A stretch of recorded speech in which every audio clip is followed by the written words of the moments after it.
It's a poem called Conquistador. Conquistador. There you go. Copper green, pigeon saluted statue of Balboa rusts quietly in the bright California sun. Balboa Beach, or was it Coronado? Conquistador blares from a car radio. A yellow Dodge Charger radio, probably, with a black Landau roof. And though I came to jeer at you, I leave now with regret.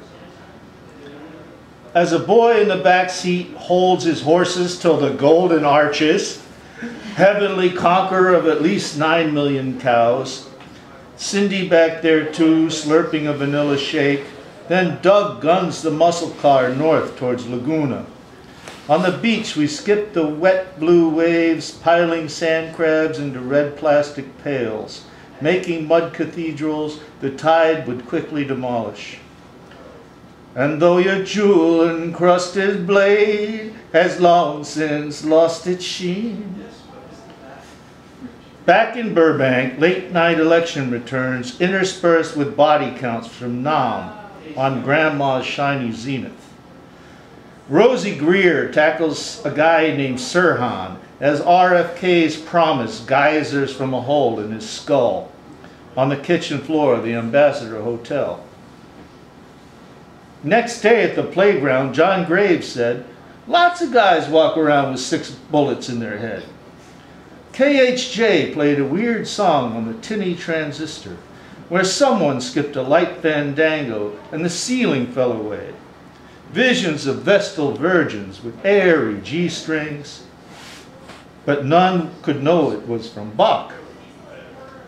The DJ said that Bobby was dead, as Jerry Figueroa traded to Denny McLean for 2 Roger Marises. A smog alert sounded, prematurely signaling recess was over.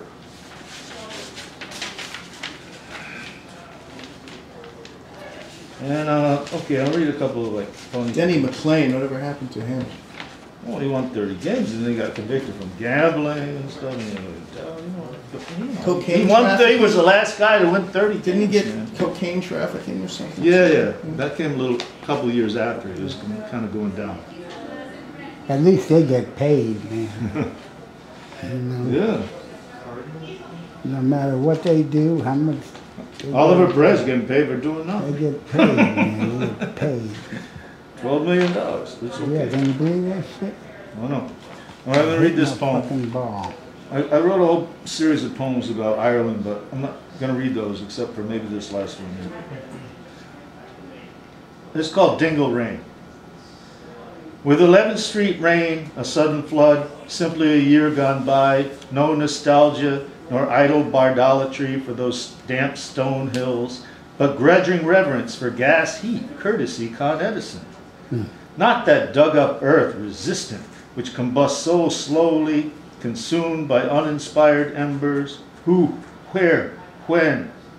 Antique words that mimic bird calls, owl speak, curlew, cormorant. In those dodgy morning hours when facial bristle hairs mimic the pricky Gary course beneath a ubiquitous Metcalf, or concentric cut marks appear in a standing pool, in downpour.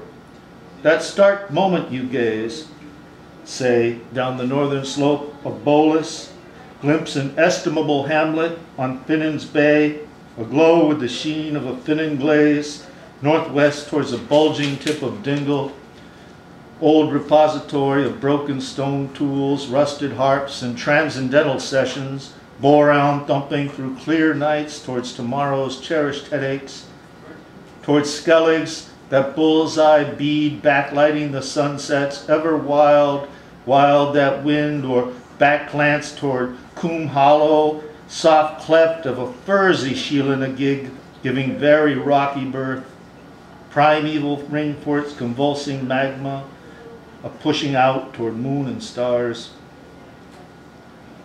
Toward the beginning of reason, or at least wonder, at the smoother slopes towards Ballinskellig's brim with megalithic monuments, in a spirit flash the mind flees from Bolus to Boston, a mere long stone skip across harsh waves, and a hop skip sideways to some Zenish stone circle. A puny Rio Angie gathering precip in my own backyard, whose obdurate declensions remind us, when snow falls soft, like dim lysergic memories of the dead, like Dean or Taylor Swift. Duh, been here the whole time. Go ahead, Michael. All right. All right, just a couple more things. Just some more like kind of prose bits. Some of these are